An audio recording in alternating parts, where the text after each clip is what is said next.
Kurva yang melengkung habis ini artinya suatu saat wabah ini akan berhenti. Nah, garis ini mewakili kapasitas rumah sakit dan tenaga kesehatan. Jadi semua yang di bawah garis ini kemungkinan besar akan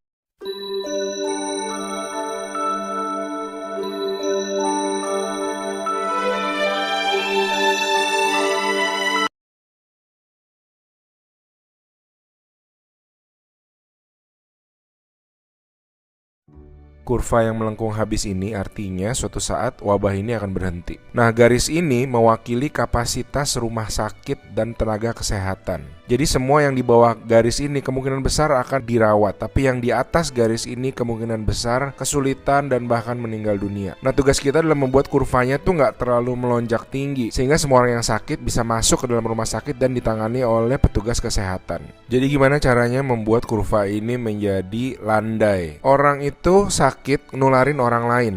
Nah, orang yang sudah sembuh, tubuhnya jadi punya imunitas, sehingga kemungkinan dia tertular lagi itu kecil atau hampir nggak ada. Sehingga caranya sebuah wabah apapun itu dari zaman dulu berhenti adalah ketika cukup banyak orang kena virusnya, lalu menjadi imun sehingga virusnya nggak bisa punya orang untuk ditularin lagi. Nah, kenapa selama ini kita perlu banget namanya social distancing atau ngejauhin diri? Animasi ini bagus banget. Ini contoh kalau semua orang bergerak bebas seperti biasa, nggak ada pikiran, semua tetap pergi konser, pergi jalan-jalan. Ini akan terjadi. Satu orang akan menularkan semua orang berbarengan, dan itu yang berbahaya. Seperti tadi kita ngelihat kurvanya ya. Pada akhirnya akan lewat dan pada akhirnya semua orang akan sembuh. Tapi karena kurvanya tinggi, banyak orang akan mati dalam prosesnya. Nah, yang terjadi di Cina dengan adanya lockdown, ditutup, membuat orang tidak sakit sekaligus berbarengan. Jadi kurvanya lebih landai kalau kalian lihat, sehingga memberi waktu untuk orang-orang menjadi sembuh dan akhirnya bisa melandaikan kurva. Nah, sekarang kita lihat kalau kita lakukan namanya social distancing, yaitu kalau nggak harus